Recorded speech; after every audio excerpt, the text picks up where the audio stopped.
का तीसरा समीकरण जिसको हम क्या कहते हैं, वेग स्थिति संबंध। क्या कहते हैं बेटा, वेग स्थिति संबंध या फिर तृतीय समीकरण। क्या कहा जाता है, वेग स्थिति संबंध या फिर तृतीय समीकरण। अब हम क्या करते हैं, गति के प्रथम समीकरण से क्या लिया जाए, गति के प्रथम समीकरण से। गति के प्रथम समीकरण से क्या होगा, गति का प्रथम समीकरण क्या है बच्चों, v बराबर u प्लस at। अब हम लिखते हैं दोनों पक्षों का वर्ग करने पर दोनों पक्षों का अगर अपन लोग वर्ग करें तो क्या आएगा, देखो v बराबर v का square is equal to u plus at का होल स्क्वायर। होगा कि नहीं होगा, फार्मूला लगा, ये हो गया v स्क्वायर, ये हो गया u square plus a square t square, है कि नहीं, प्लस ऑफ 2ab ना, यानी u at। इतनी बात आई समझ में। v स्क्वायर बराबर, आगे देखो कहा सर u स्क्वायर प्लस कितना common, 2a common, 2a common, कितना कॉमन कर रहे हैं, 2a कॉमन ना। तो यहाँ पर कितना बचेगा भाई, a बचेगा और 2a और t का स्क्वायर बचेगा। सर यहाँ पर 2 नहीं था, 2 जबरदस्ती कॉमन लिया गया, तो हम यहाँ क्या करते हैं, 1/2, 1/2 यानी कि 1/2 at का स्क्वायर प्लस यहाँ से क्या कॉमन हो चुका है, 2 और 1, क्या बचा, u t। ये क्या है, गति का दूसरा समीकरण है। यहाँ दिखा देते हैं, चूंकि s बराबर क्या होता है, ut plus half at square, ut plus half at square, इसलिए हम क्या लिख सकते हैं, v स्क्वायर बराबर u स्क्वायर प्लस 2as। यही गति का तृतीय समीकरण है। वेग स्थिति में संबंध, वेग ये रहा और स्थिति ये रही, वेग और स्थिति में संबंध। अब आया, चलो करो पहला समीकरण। क्या लिखिएगा, पहला समीकरण। पहला समीकरण क्या होता है बच्चों, पहला समीकरण होता है v बराबर u प्लस at। इसकी उत्पत्ति कैसे होगी, मान लीजिए, क्या मान लीजिए, माना कोई कण या पिंड, कुछ भी हो सकता है कि नहीं, माना कोई कण या पिंड v वेग से, माना कोई कण या पिंड प्रारंभिक वेग u, प्रारंभिक वेग u, कामा अंतिम वेग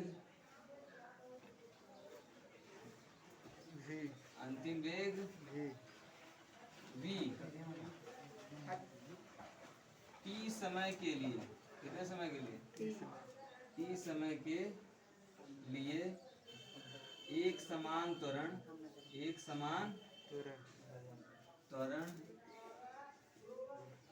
a से गतिमान है। a से क्या है बच्चों, गतिमान है, ये चल रहा है ना। जब हम देखो, ये बात होती है कि जब हम प्रारंभिक स्थिति की बात करेंगे, यानी कि जब हमारी दूरी जब ली जाएगी, तो दूरी जब t बराबर 0 होगा तो दूरी कितनी होगी, 0 होगी।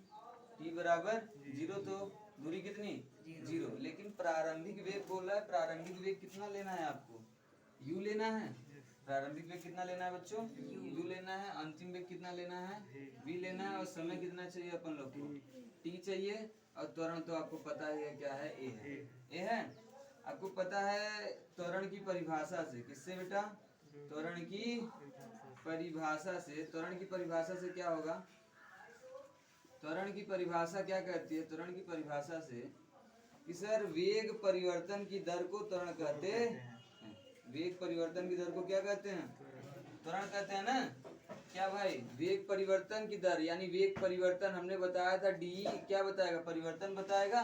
यानी कि बहुत बड़ा वेग है, उसमें से कोई एक छोटा सा पोर्शन, यानी शुरू से लेकर अंत तक में कहीं पर एक छोटा सा कोई भाग टी समय में, यानी टी सेकंड के लिए गतिमान है, कितने वेग से, v वेग से। तो v का क्या हो रहा है, परिवर्तन हो रहा है, किसके अनुसार, समय के अनुसार। तो समय का भी क्या हो रहा है, परिवर्तन हो रहा है। तो वेग परिवर्तन की दर को हम क्या कहते हैं, त्वरण कहते हैं। या इसी समीकरण को अब लिखा जा सकता है, क्या लिख सकते हैं, हम लिख सकते हैं सर dv बराबर a dt, लिख सकते हैं ना, बोलो, लिखा जा सकता है दोनों पक्षों का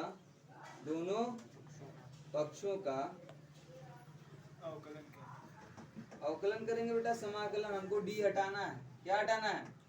डी हटाना है ना। दोनों पक्षों का समाकलन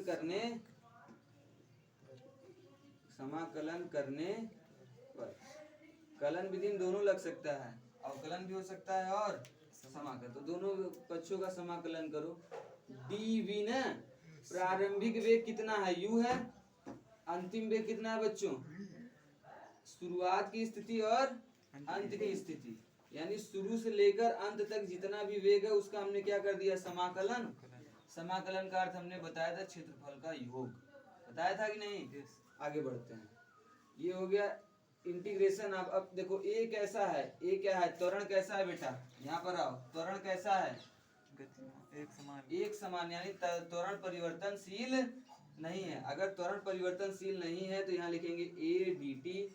टी कहाँ से कहाँ तक? जीरो से शुरू होगा, कहाँ तक जा रहा है? टी में समय तक जा रहा है। बोलो। अब आप जानते हैं कि त्वरण क्या है? एक समान वेग से चल रहा है, यानी इसका मान बदलने वाला नहीं है। हम क्या बोलेंगे? ए एक अचर है। ए एक क्या है? जब ए एक अचर है तो क्या हो जाएगा साहब? अगर ए एक अचर लिया जाए तो ये कांस्टेंट होगा। अचर मतलब अचर को इंग्लिश में कहते हैं कांस्टेंट। अब ये कांस्टेंट आपको बताया गया है समाकलन में कि ये कहाँ किया जाता है? बाहर। वो क्या जाएगा? Integration of u to v dv is equal to a integration of 0 to t dt। यहाँ पर 1 है, यहाँ पर कितना है? 1 है। जब 1 रहेगा तो जो यहाँ पर लिखा जाता है वही आ जाता है। तो क्योंकि आपको बताया गया था integration of dx is equal to x। यहाँ पर कितना आएगा साहब? v। और v पर लिमिट कितनी है? Lower limit u, upper limit v। तो u से v। और ये क्या हो जाएगा? a t कहाँ से कहाँ तक? 0 से t तक। पहले अपर लिमिट रखेंगे, फिर लोअर लिमिट को घटा दिया जाएगा ना। अपर लिमिट रखो, v की जगह क्या आएगा? v। और v की जगह इस बार क्या आएगा? u।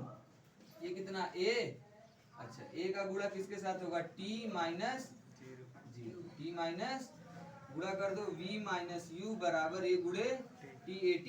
इसको उधर भेज दो। क्या लिख सकते हैं? v बराबर u प्लस, ये क्या है बच्चों?